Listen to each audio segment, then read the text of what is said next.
Look I was at Bill and Melinda Gates Foundation just, I think about 2 or 3 weeks ago. And I was with Bill Gates. And we discussed quite a lot of things about Africa and so on. And, Bill and Melinda, what they are doing for this continent, only God can repay them.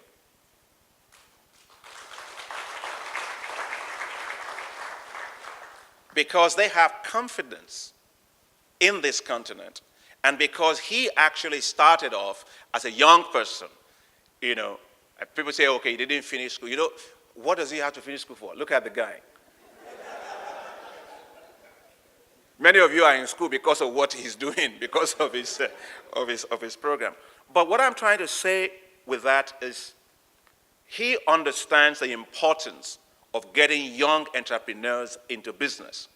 And he's particularly excited about getting young folks like this getting into agriculture as a business. So I want to say that we need to fix this particular issue with our universities because we are producing labels, but not competencies. So I have a label that says I'm a master's in this, but I don't have necessarily the skills in marketing, e-commerce, ICT. I don't really have the skills, but my certificate tells me that I have a qualification. You go back, Karen, you are at the World Bank. I'm sure you look at so many programs at the time. You find that curriculums in most cases have not changed in almost 40 years. Or yet you have a change in agriculture as a business, in trade, logistics, marketing, everybody, but our curriculum has not changed to prepare our youth for that. So you have a Department of Economics, you have the Department of Agricultural Economics, you have a Department of Law, Department of Political Science, everyone in a silos, and you have Faculty of Agriculture. But in today's world, to be a really competent person in agribusiness or to set up your own, you need skills that cut across business management, agriculture, economics, accounting, finance, management. So we need to actually relook at that. And I hope some folks are from the university here because I think addressing this problem is not just something that we can leave to IITA or others that are doing fantastic work. We have to begin to address it from the roots. If we're going to actually have this kind of young entrepreneurs for us in Africa. Now, I want to say that in every challenge, there are tremendous opportunities. There are those that you can either bury your head in a problem or you say, well, this is a problem, but let me look at the opportunities within that particular thing. I think that today, the fact that we have this challenge means that we must solve it. But I actually believe that the way in which we can actually get the most jobs in Africa, most quality jobs for those that are in the, educated, in the labor force, but also those in the rural areas, is via total transformation of agriculture. Let me explain myself. How many of you this morning drank oil before coming here? You had oil or smoked gas or something? No. People eat food. The problem is that we are using our population to buy other people's food. And to tell you, when people say agriculture, does it pay? Well, let me explain why it pays. You eat food 3 times a day. When your doctor tells you, here's a medication, they ask you to take that medication after food 3 times a day. But the question really is, whose food are we eating? Africa imports today, spends roughly $35 billion importing food a year. And that makes other countries stupendously rich. Their farmers are so excited. Yet Africa today has so much land, so much water, wonderful sunshine, cheap labor, a lot of unemployed people, and we're importing food. Makes no sense. Because when we do that, we are essentially exporting jobs out of the continent to others. And yes, you have rice, cassava, maize, sorghum, millet, yams, I told you, make sure I say yams, fish, everything. Nigeria today has 84 million hectares of land. of which no more than 10% of it, 40% is used, but no more than 10% of use is used optimally in terms of modern technology. Improved seed, and I think is this Jasmine? Somebody was going to be a seed person. What's the, huh? Yeah, it's you, yeah. She was going to be a seed person. You know, we're now using modern technology and that. So what I'm trying to say is that the first thing we must do two things differently. First, we must start eating what we produce and adding value to what we produce here in Africa and right here in Nigeria. That's what's going to create that market for us. And when that happens, you create markets for your own farmers as opposed to markets for other farmers. That's the first thing that we must do. Secondly, what we must do is to change our mindset on agriculture. Ladies and gentlemen, agriculture is not a social sector. It's not a development sector. It's a business. Seed is a business. Fertilizers is a business. Storage, processing, adding value, logistics, cold chain development, trade, everything about agriculture is a business. And that is why I actually believe that for us to have inclusive growth on this continent, it's very important that every single country in Africa shifts its mindset to unlocking this potential of Africa's agriculture sector. 65% of all the land that is left in the world to feed 9 billion people by 2050 is not in Latin America. It's not in Asia. It's not in the US. It's not in Europe. It is in Africa, 65% of it. And what we do with that land will determine whether we are going to feed the world or we are going to be the ones that sit on 65% of the land and the rest of the world is actually feeding us. You know, if you watch Nollywood movies, there's one part of it they call Tufiakwa, which is, God forbid. Can't happen. And we must never let that happen. So really, that's what happened when I became minister. As Dr. Sanginga was saying, we made a deliberate decision that we were going to end how we look at agriculture. That agriculture is a business, it's not a way of life. The fact that we inherited it like that, my father was a farmer in the village, sweating with hoes and cutlass, does not mean that is agriculture. No, that is suffering. That is not agriculture. And we must change that. You take a look today at American farmers or European farmers. In the morning, the person gets up, right? He gets into an air-conditioned car. He goes into his farm, into an air-conditioned tractor. He plows, he plants, he does everything. He gets back into an air-conditioned car. He goes back to an air-conditioned house. At 5 o'clock in the evening, he picks up his golf club. He goes out and he plays golf while sending you food. That is a farmer. That is what I'm saying. And that's what I want you guys to be like.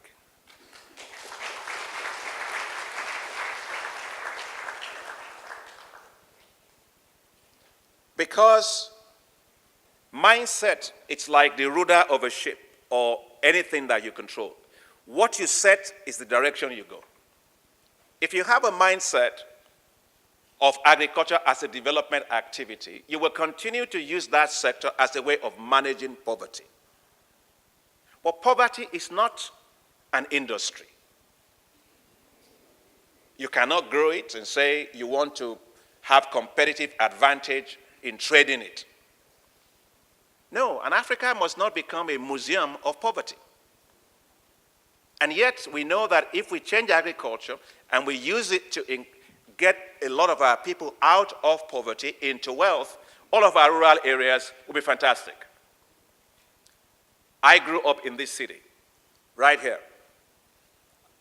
And if you flew over this city, I think I said it here in IITA before, if you flew over this city in two time periods, let's say it was the 60s to 70s, and you were in a helicopter, you will not be able to look down.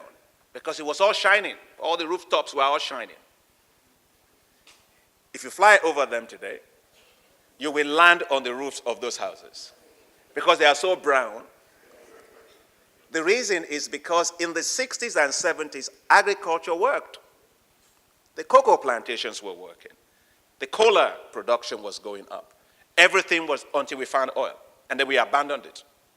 And so you find you don't need sophisticated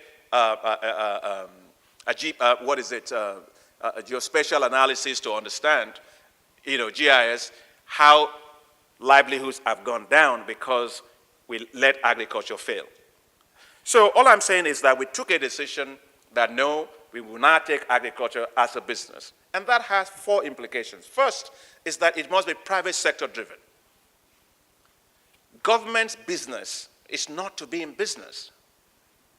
The role of government is to do good policies, good incentives, good infrastructure, good regulations. And then you unlock the potential of the private sector to grow it. And then you get out of the way and let them do it. And that's what we decided to do. Second thing is that it must be investment driven. There has to be investments there. Third thing is that it's very important for this to work that we must focus on the value chain. Dr. Sanginga was talking about it, I think others. The value chain is important. Every commodity you produce, you make more money as you go up the value chain ladder, not at the bottom of the value chain. If Aliko Dangote can make millions, then you all can be like him because he sees the opportunity. I told him, I said, well, you produce cement, right? He said, yes. I said, when they buy your cement, they want to build a house. When they build the house, why are they not eating your rice? To celebrate the house warming. So produce the rice, they use your cement, and they also eat your rice. Instead of us importing that rice. As I'm speaking to you, Aliko Dangote is going to put in $300 million into commercial rice production and milling in Nigeria. That's going to be the largest such investment in Africa for commercial rice production. Now, but let's leave Aliko Dangote out and focus on you. Because one of the greatest challenges we have is huge inequalities. So people like him can make money, but we want people like you making money, because when you do, and several of you do, we have an economy that is robust. And to address that, I think there are a number of issues that we must tackle, and we as a government are tackling. First and foremost is that the young people need to see agriculture differently as something that's exciting, right? You see me, I wear bow ties all the time. I'll tell you one of the reasons why I do so. One of the reasons I do so is to change the mindset of you young people. That agriculture is a business, just like a banker, right? I produce food, I can look good, I can look smart, you can be chic, you can do all stuff, just like all those farmers you see that are driving Mercedes-Benz in America today. And so, that's why I got together with DeBange. I don't know if some of you saw DeBange. You know DeBange, right?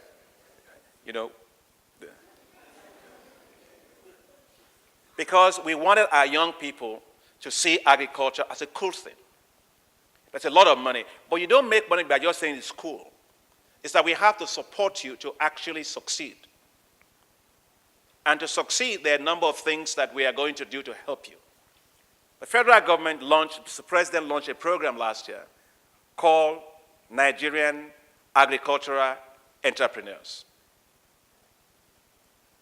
And it is called Nagropreneurs. And Mrs. Babangida, you're here, she's helping us with our program. That program is intended to change the labor composition of the agriculture sector in Nigeria and produce for us the next generation of young, commercial, entrepreneurial, efficient, and competitive farmers for the future. Because the average age of farmers today is what? 55, 60? So which means in the next 20 years, we will not have farmers. So we want young people to get in there. This particular program is intended to create 760,000 young commercial farmers and agribusiness entrepreneurs for Nigeria within 5 years. There will be 720,000 of them that are focusing on those youths that I mentioned in the rural areas, that I said we have a big chunk of them there. We are going to turn them into market-oriented commercial farmers. Then there are folks like yourself that are very well trained. I saw, I didn't see anybody in dentistry. Anybody here in dentistry? Medicine? My dad should come here and see that. There are going to be 18,500 of your types, graduates in different fields that want to go into agriculture as a business, either in commercial production, either in processing, in value addition, logistics, or as input suppliers, whatever it is. Those are the young, we call Nagropreneurs, Nigerian agribusiness entrepreneurs. And so, Dr. Sanginga, the visionary that you are well ahead of the game. Please clap for him.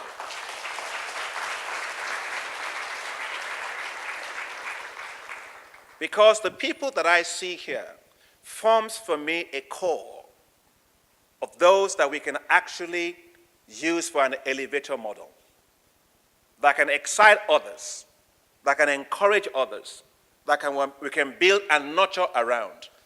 I have a vested interest in your success.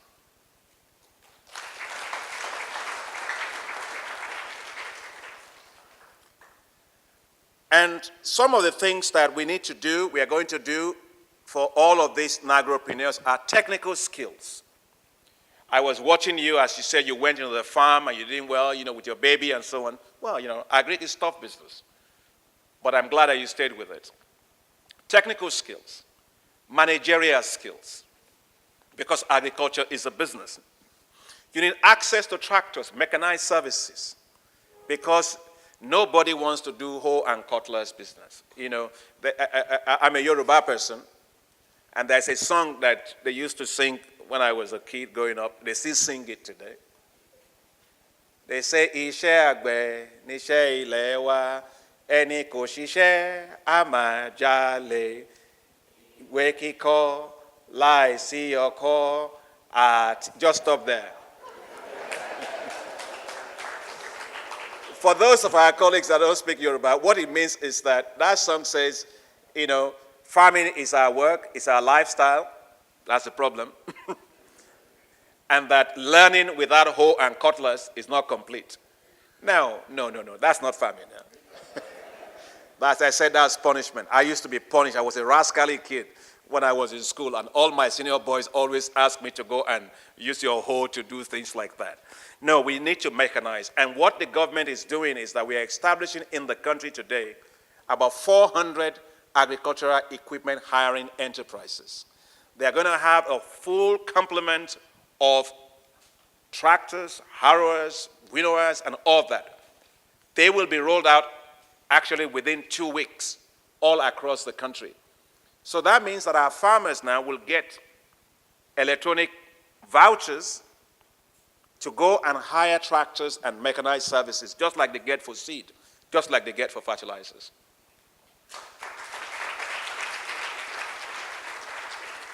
And I would like to say that for those of you that are here that want to participate either as owners of those things, we have a number of one-stop shops. We have a number of infrastructure that are out there already, which you need to succeed. And I can tell you that if any of you show interest in having any of the one-stop shops that we already built them, the infrastructure is there. We have some silos capacity that are there that you want to run as a business. I will give you priority in those things.